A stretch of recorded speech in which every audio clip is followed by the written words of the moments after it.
Malam hari ini ceramah dhamma saya ini dasar sekali, basic sekali. Tapi saya pikir sangat banyak membantu. Dulu saya pernah baca sebuah buku, judulnya Tak Kenal Maka Tak Sayang. Nanti silahkan cari kalau masih bisa ketemu. Di buku itu ada kisah bagaimana Bante Utamo itu menjadi umat Buddha. Bante Utamo itu dulunya bukan umat Buddha. Ada podcast beliau di YouTube ya, dengan orang yang terkenal, saya lupa, nanti Bapak Ibu cari sendiri.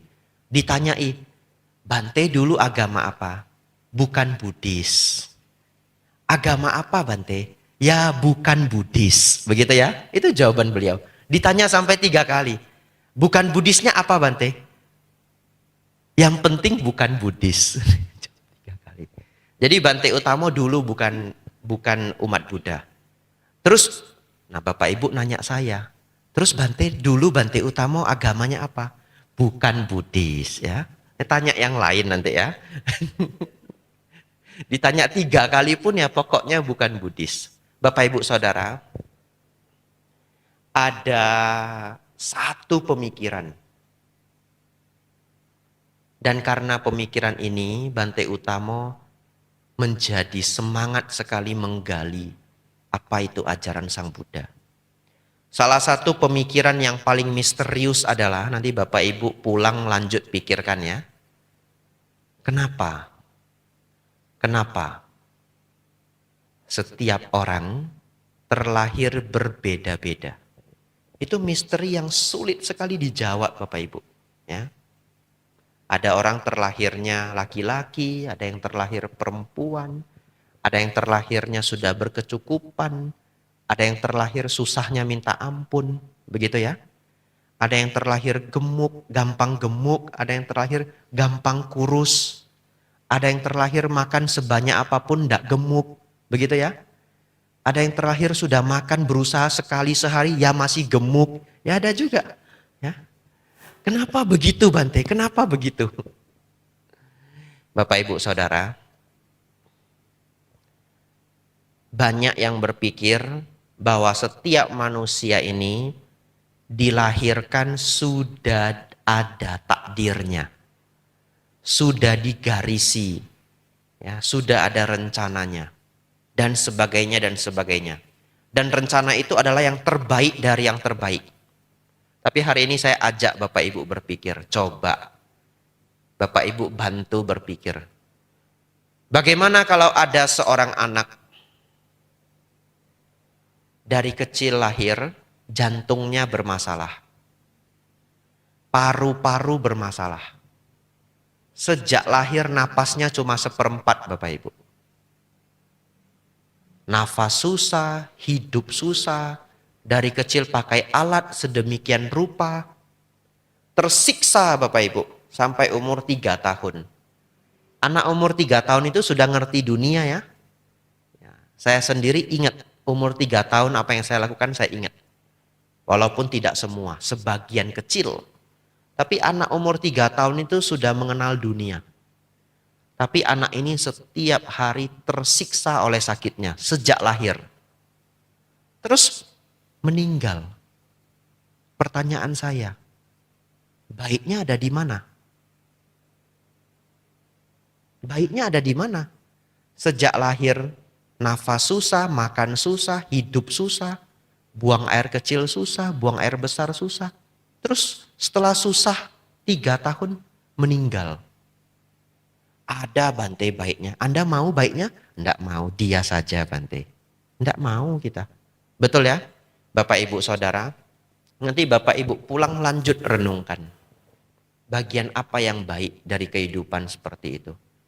Pertanyaan-pertanyaan seperti ini membuat dulu Bante Utamo terus mencari jawaban, dan beliau menemukan jawaban yang nyaman untuk beliau. Ya, ini ciri khas Bante Utamo. Beliau mengatakan agama itu kecocokan.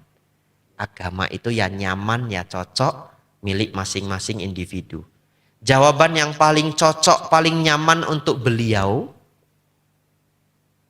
temukan dalam ajaran Sang Buddha. bahwa setiap orang mewarisi karmanya masing-masing. Kalau seseorang tidak hati-hati di kehidupan yang lampau, berbuat seenaknya, maka dia akan petik buahnya di kehidupan yang akan datang. Yang akan datang itu tidak harus kelahiran berikutnya.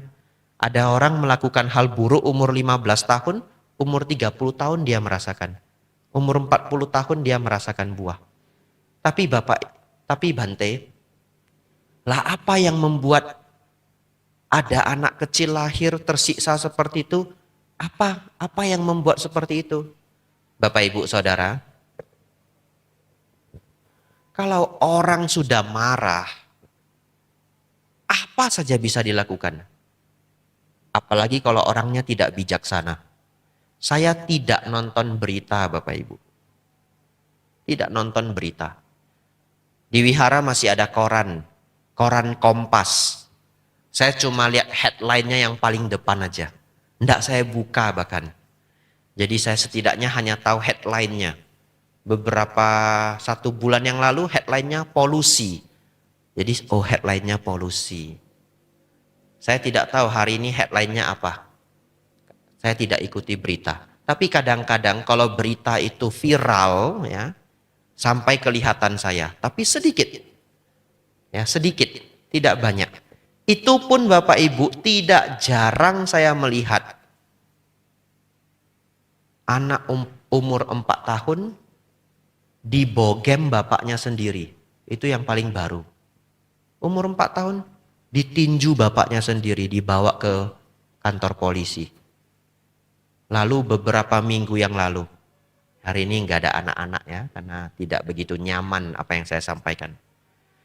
Ada anak kecil, nggak ngerti saya bagaimana ini, saya nggak ngerti. Ditusuk ibu kandungnya sendiri 11 kali.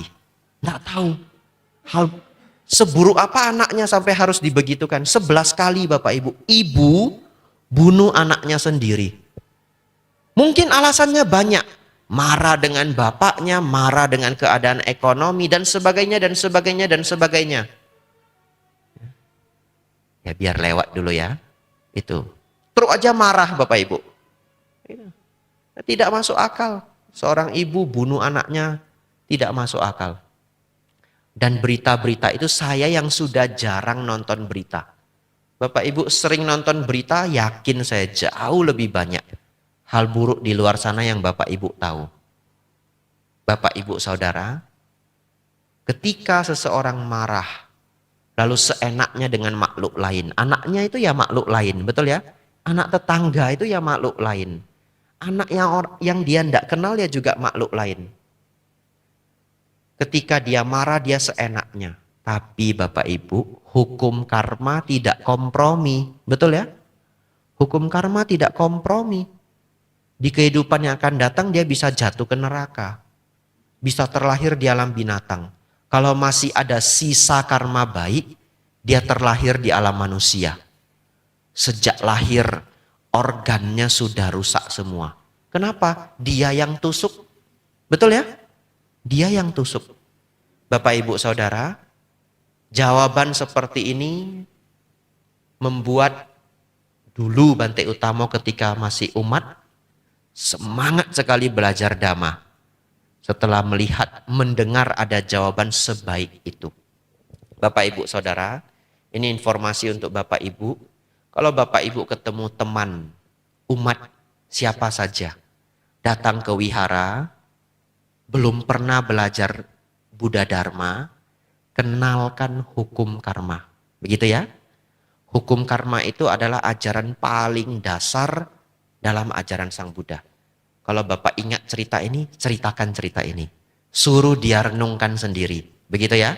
Nanti dia sering datang puja bakti setiap Kamis. Setelah dia merenung 3 hari, betul ini ya, datang dia puja bakti setiap hari Kamis. Nanti disediain bakso ya.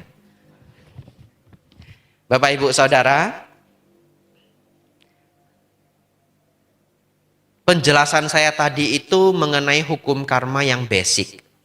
Saya catat beberapa poin, kita belajar hukum karma, tapi yang lebih menambah pengetahuan lainnya. Pertanyaan yang pertama, ini saya dapat dari umat. Tapi pertanyaannya bagus sekali. Bante, jika saya disuruh orang lain, apakah ada buah karmanya? Begitu ya? Jika saya disuruh orang lain, apakah ada buah karmanya? Saya menjawab. Kalau kita disuruh orang lain, tetap ada dampak buah karmanya. Jadi kalau Bapak Ibu disuruh orang lain untuk berbuat baik, Bapak Ibu tetap ada buah karma baik. Lalu kalau Bapak Ibu disuruh orang berbuat jahat, tetap ada buah karma jahatnya. Kenapa? Karena pada saat Bapak Ibu eksekusi, di sana masih ada niat. Ya. Jadi kalau Bapak Ibu Saudara diminta membunuh orang walaupun itu perintah, yang menekan pelatuk itu niat Bapak Ibu. Walaupun dimotivasi oleh perintah. Betul ya? Dan terjadilah pembunuhan itu. Satu ketika pembunuhan itu terkuak. Yang manggil kita untuk bunuh bos masuk penjara. Kita yang nembak ini eksekusi pelatuk masuk penjara, ikut masuk penjara. Betul ya? Ya, jadi Bapak Ibu Saudara tetap ada buah karmanya. Nah, sejauh apa Bante buah karmanya? Sejauh niatan dia. Tapi saya mau memberi satu cerita bagaimana ketika kita disuruh orang, buah karma itu tetap berdampak. Hukum karma itu tetap jalan. Di Malaysia Bapak Ibu, hukum gantung itu masih dilaksanakan. Saya tidak tahu sesering apa. Ya, tapi hukum gantung itu dijalankan di Malaysia. Saya mendengar cerita dari seorang biku Malaysia. Karena saya tidak pernah tinggal di Malaysia. Hanya pernah ke Malaysia check up kesehatan. Kalau tidak transit, hanya itu saja. Tidak pernah stay di Malaysia. Ada seorang biku Malaysia cerita, di Malaysia ada pekerjaan yang gampang, gajinya besar. Tapi yang bekerja itu tidak tahan. Kerja sebulan, nggak tahan, resign. Kerja sebulan, resign. Apa pekerjaan itu Bante? Yang gampang dan menghasilkan Bante? Kasih tahu saya Bante, besok kita berangkat ke Malaysia ya. Bapak Ibu Saudara, gampang. Kerjaannya cuma ikat, tarik tuas.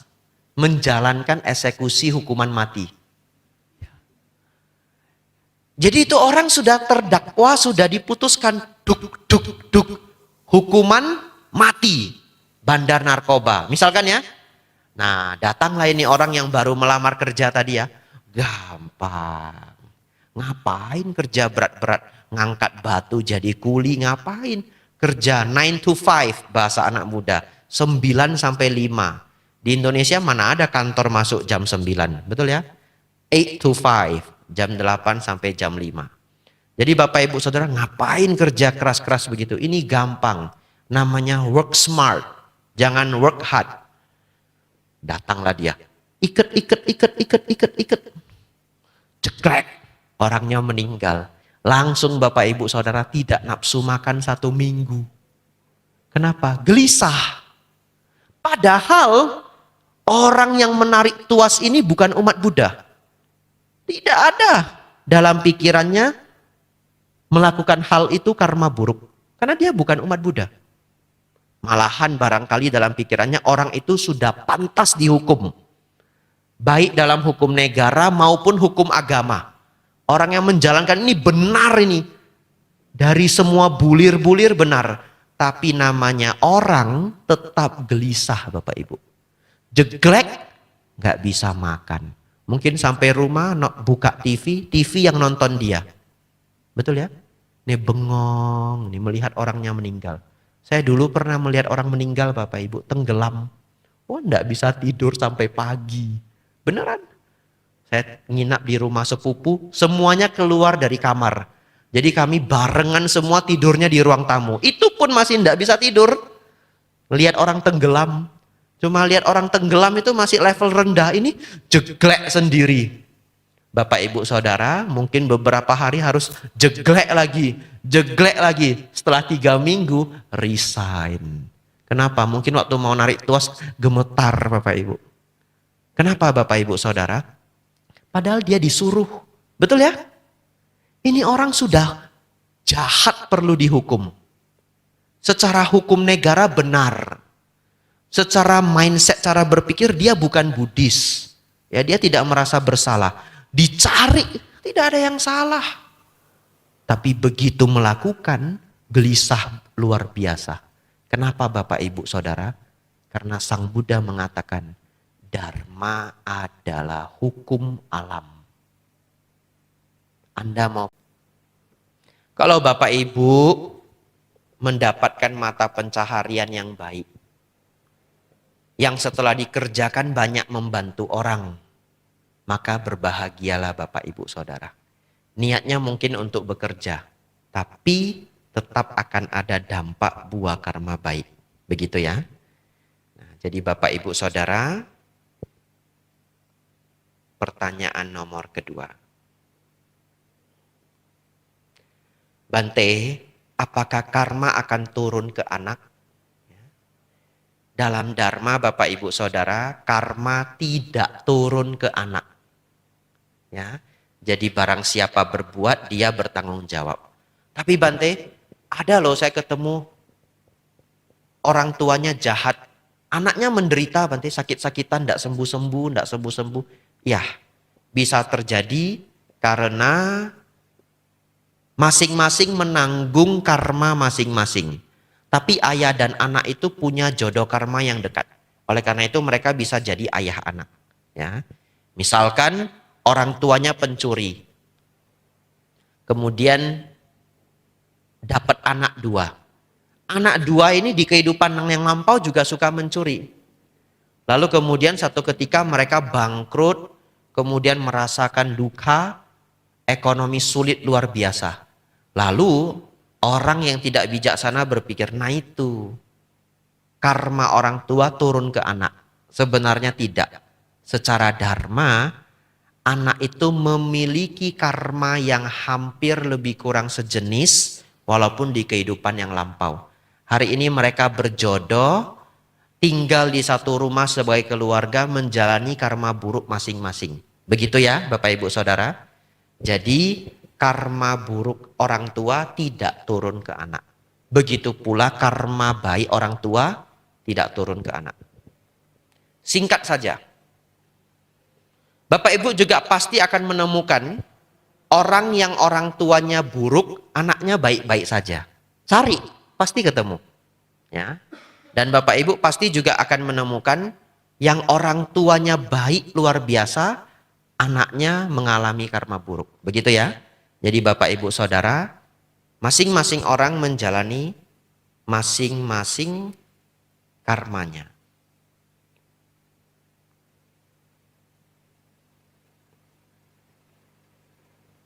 Ini 2 poin terakhir menutup Dhamma Desana malam ini ya. Tapi penjelasannya cukup panjang. Yang pertama ini baik sekali. Bapak Ibu Saudara, saya akhir-akhir ini dapat beberapa undangan ceramah untuk anak kuliah.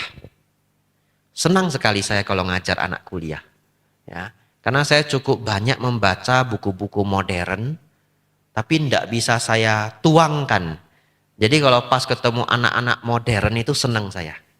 Tapi setiap umur itu punya masalah masing-masing. Saya paling senang mengajarkan anak muda, janganlah punya sifat iri hati. Ya, saya paling senang ngajar anak muda, jangan punya sifat iri hati. Sifat iri hati itu sangat merusak. Orang yang punya sifat iri hati tidak bisa belajar dengan orang yang lebih hebat. Setiap orang yang lebih hebat dianggapnya musuh. Sedangkan orang kalau tidak punya sifat iri hati luar biasa. Kalau dia nampak orang lain lebih sukses, dia ikut senang. Kemudian nanya, betul ya? Kamu kok bisa sesukses ini? Lalu diberi cerita. Cerita itu jadi inspirasi luar biasa. Saya paling senang kalau yang jemput bapak-bapak berbisnis, saya nanti tanya itu. Pak, kenapa dulu kepikiran bisnisnya ini? Ya, tanya Pak Joni, kenapa kepikiran bisnisnya furniture, misalkan begitu ya. Nanti diceritain panjang. Saya senang sekali. Nah, kenapa Bante mau berbisnis? Tidak, saya ingin tahu perjuangan setiap orang, betul ya? Nanti saya ceritakan ke orang lain yang butuh inspirasi.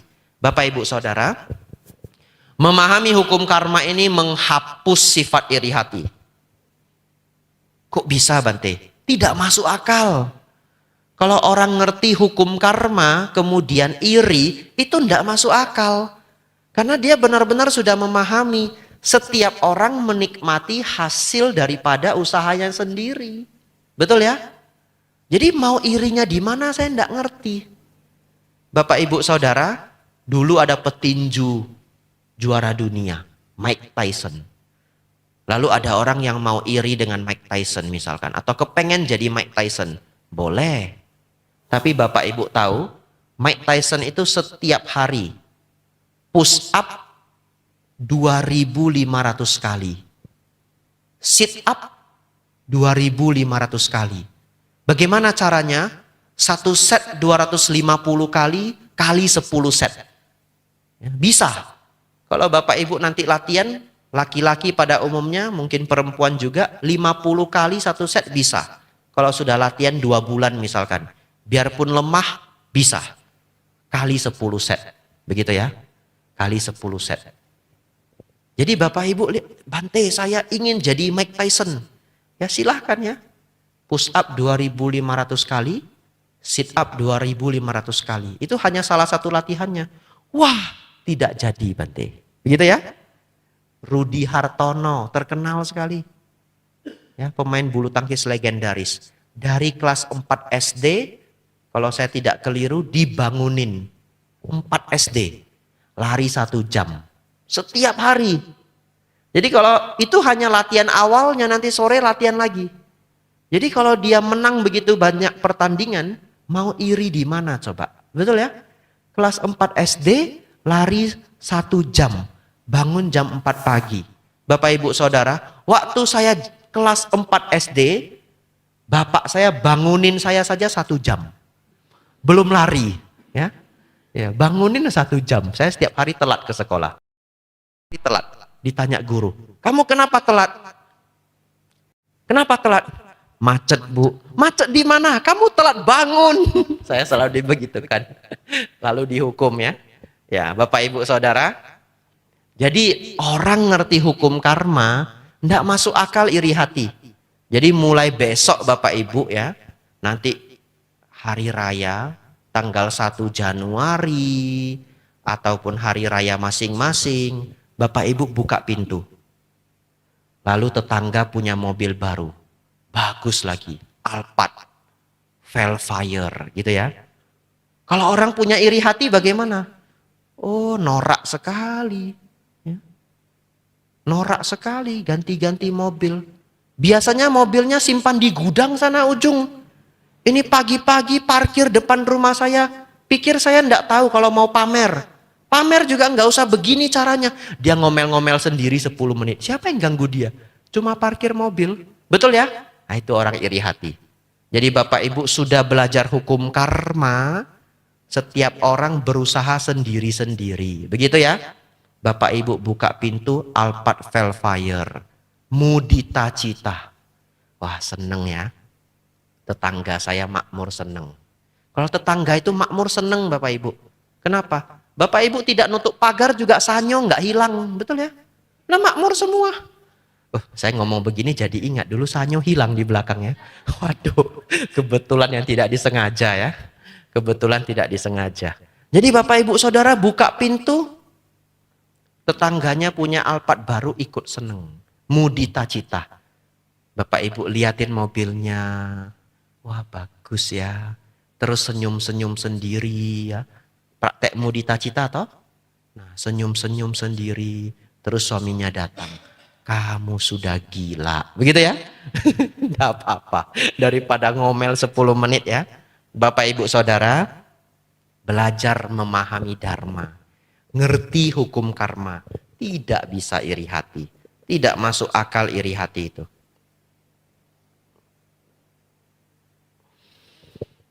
Kemarin saya ke Palembang, Taman Purbakala Sriwijaya.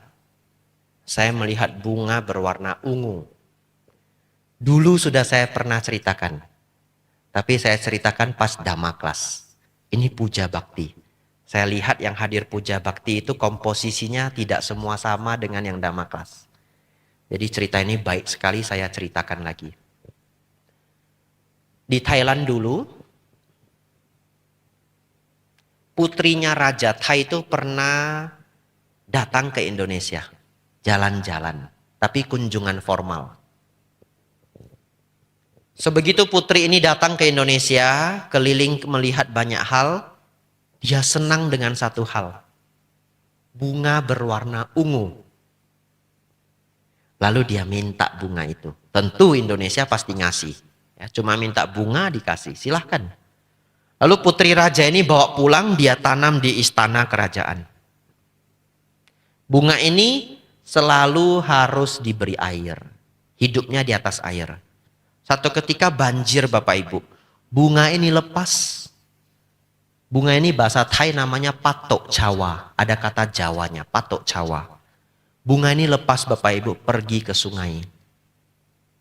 Setelah berbulan-bulan, bertahun-tahun Bapak Ibu, sekarang satu sungai penuh dengan tanaman ini. Apakah tanaman ini? Eceng gondok. Eceng gondok itu bunganya cantik. Ya, bunganya cantik. Tapi Bapak Ibu Saudara, satu jadi dua, dua jadi empat, jadi delapan. Itu satu sungai bisa penuh. Lalu jadi hama. Betul ya? Nah, jadi apa istilahnya kalau dalam gulma? Ya, jadi hama, jadi gulma. Bapak Ibu Saudara, sampai hari ini itu masalah tidak terselesaikan di Thailand. Ya. Itu gara-gara putri raja. Di Thailand dulu nggak ada eceng gondok ya, nggak ada. Beneran nggak ada. Ambil dari Indonesia, patok cawa. Tapi apa manfaat dari cerita ini? Bapak Ibu Saudara, saya mengibaratkan eceng gondok itu seperti hal buruk yang kita lakukan. Kalau Bapak Ibu punya hal buruk yang sering dilakukan itu sedikit, nggak terasa. Setelah 10 tahun menjadi sebuah kesengsaraan. Ya. Dalam dharma Bapak Ibu yang buruk-buruk itu apa saja? Gampang marah. Jadi kalau Bapak Ibu gampang marah nanti kurangin ya. Saya setiap datang itu tugas saya cuma satu. Minta Bapak Ibu kurangin marah. Jadi kalau Bapak Ibu ikut puja bakti saya pulang langsung sabar. 2 minggu kumat lagi. Ya. Bapak Ibu Saudara kurangin marah ya. Kemudian kurangi gelisah. Kurangi kemelekatan. Ini tubuh bisa rusak. Semua orang pasti akan sakit. Hafal mantra Sang Buddha. Walaupun tubuh sakit, pikiran tidak ikut sakit. Begitu ya? Walaupun tubuh sakit, pikiran tidak ikut sakit. Jadi kalau Bapak Ibu sakit, gelisah, pikirkan ini. Ya sudah, semua orang akan sakit, tua dan mati. Walaupun tubuhku sakit, pikiran tidaklah sakit. Jadi Bapak Ibu Saudara, kalau yang buruk dikumpul-kumpul, eceng gondok itu bisa satu sungai. Ya. Sama, yang baik dikumpul juga bisa jadi satu sungai. 2 poin saya habis Bapak Ibu. Sebenarnya saya bawa 5 poin.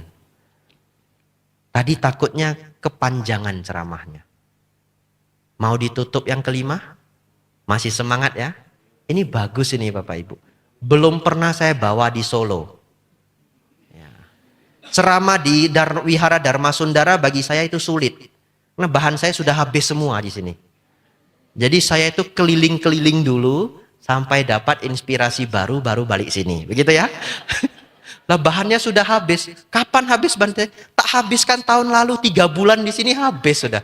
Ya. Sampai mau anusasana apa enggak tahu lagi. Sabe sata bawantu sukitata. Begitu ya. Bahannya habis. Tapi yang ini bagus ini. Bapak Ibu Saudara. Saya praktek dengan baik yang nomor 5 ini. Karena dulu saya tidak suka dikritik. Saya orang yang tidak suka dikritik. Anda mau kritik saya harus 10 kali lipat lebih pintar dari saya. Itu prinsip saya dulu. Ya.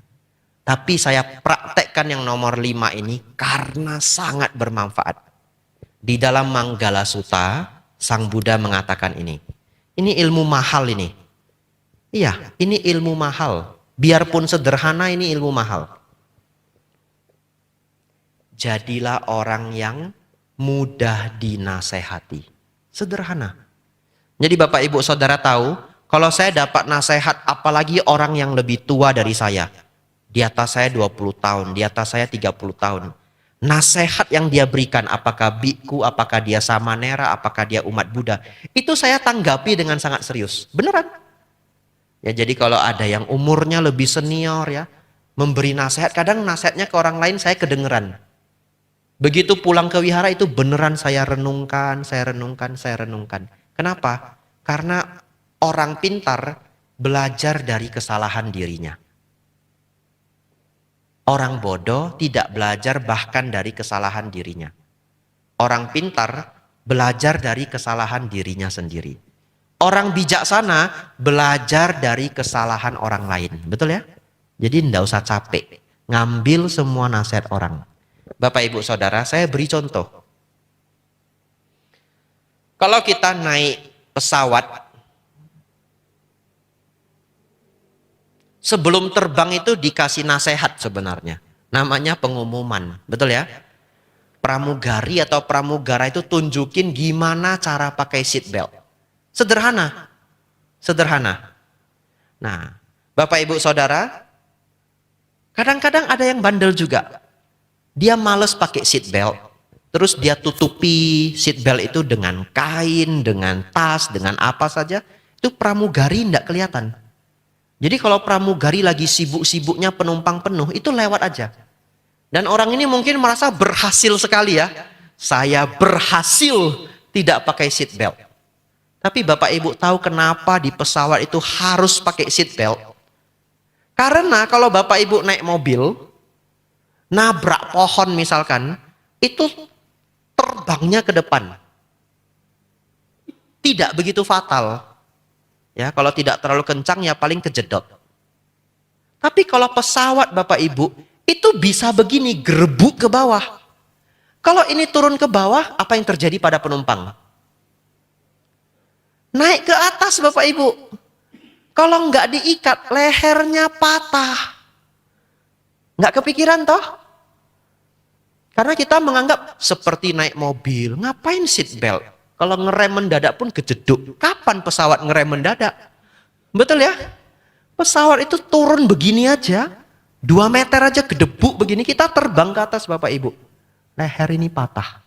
Itu harga dari sulit dinasehati. Betul ya? Nah, setelah dengar ceramah ini apalagi online. Begitu pesawat baru naik, seat belt. Nanti leher saya patah. Bapak Ibu Saudara, di toilet pesawat tidak boleh merokok. Tapi ada asbak. Perhatikan. Tidak tahu kalau pesawat sekarang masih ada apa enggak. Ada tempat untuk seperti asbak. Aneh. Bapak Ibu tahu kenapa dilarang merokok, tapi ada tempat untuk abu rokok.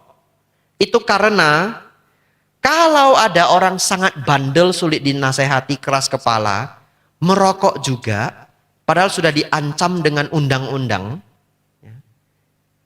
dia tidak menemukan asbak atau tempat untuk membuang rokok ini. Dia buang kemana Bapak Ibu? Tong sampah. Tapi tong sampahnya pesawat isinya apa? Tisu tok. Nggak ada yang lain. Apa yang terjadi? Kebakaran. Kebakarannya nggak usah banyak Bapak Ibu. Kebakarannya sedikit aja, asapnya banyak. Asapnya mau pergi kemana coba? Nggak ada tempat. Betul ya? Ya, nggak ada tempat. Itu asap itu berkerubung di pesawat itu. Ya, selesailah kehidupan kita. Anicca wata sangkara. Begitu ya? Selesai. Hanya karena rokok itu. Ya. Ini lebih berbahaya dari seat belt. Kenapa Bante? Kalau seat belt itu mati sendiri. Kalau rokok mati rame-rame. Begitu ya? Ya. Jadi kalau temannya merokok, Bapak Ibu lihat dia tidak pernah naik pesawat, ingatkan dia 5 kali. Saya ke toilet, apalagi habis makan ya. Curiga kita, ini baru makan dia mau ke toilet. Kamu mau kemana? Ke toilet. Jangan merokok ya. Jangan merokok. Ingat ya, itu tong sampah tisu semua. Kena api, habis kita semua. Kata Bante Abijato, anicca wata sangkara. Begitu ya? Ya.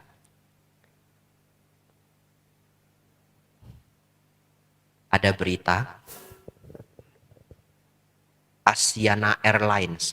Nggak tahu saya airlines apa. Mungkin airlinesnya Korea. Ada bapak-bapak umur 30 tahun kurang kerjaan minta ampun. Nah ini orang sudah sulit dinasehati, kurang kerjaan pula. Sudah terbang sampai ke atas langit Bapak Ibu.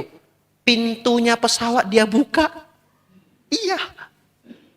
Sampai ada yang masuk rumah sakit. Kenapa? Susah bernafas. Ya. Saya yakin orang itu kalau dia mujur luar biasa, dia tidak dipenjara, dia pasti di blacklist pesawat seumur hidup semua maskapai. Ya. Silahkanlah Anda setelah ini naik truk, begitu ya. Kalau Anda sial, jangankan maskapai airlines. Di negara maju itu KTP itu terintegrasi semua. Ya, sekarang kalau kita naik kereta api saja KTP kita terintegrasi, itu semuanya sudah ada informasinya. Nah, di beberapa negara maju Anda bisa di blacklist semua transportasi umum. Semua. Ya, sejak itu Anda jadi musafir ya. Jalan kaki ya. Mau kemana-mana jalan kaki. Bapak Ibu Saudara, itulah buah dari orang yang sulit dinasehati. Ini juga ada hubungannya dengan karma ya. Karena karma itu adalah apa yang kita kerjakan, apa yang kita niatkan.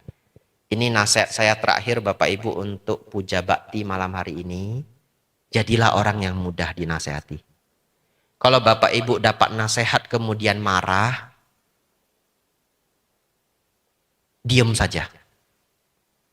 Setelah panasnya itu turun, marahnya turun, nasihatnya direnungkan kembali. Begitu ya? Kalau tidak terbiasa dinasehati itu panas, biar turun dulu, tapi nasihatnya jangan lupa nanti direnungkan. Kalau nasihatnya benar, dijalankan. Bapak Ibu Saudara, demikianlah ceramah dhamma saya malam hari ini ya. Biarpun disuruh orang, karma tetap berjalan. Karma tidak turun ke anak. Jangan mencicil-cicil keburukan. Eceng gondok itu dari satu jadi satu sungai. Ya. Dicicil-cicil kebaikan. Tidak ada namanya iri hati ya. Kalau orang sudah memahami hukum kamawipaka. Yang terakhir, jadilah orang yang mudah dinasehati. Sungguh penuh kebahagiaan malam hari ini puja bakti kita Bapak Ibu Saudara. Terang benderang ya, tempatnya juga baru, banyak yang baru direnovasi Bapak Ibu Saudara. Semoga suasana bahagia ini terus menginspirasi, memotivasi Bapak Ibu agar selalu mempraktikkan dhamma, agar kehidupan kita dari terang menuju terang, dari yang baik menuju yang lebih baik. Semoga Bapak Ibu semakin maju dalam dhamma, semakin maju dalam kehidupan. Sabe sata bawantu sukhitata. Semoga semua makhluk hidup berbahagia.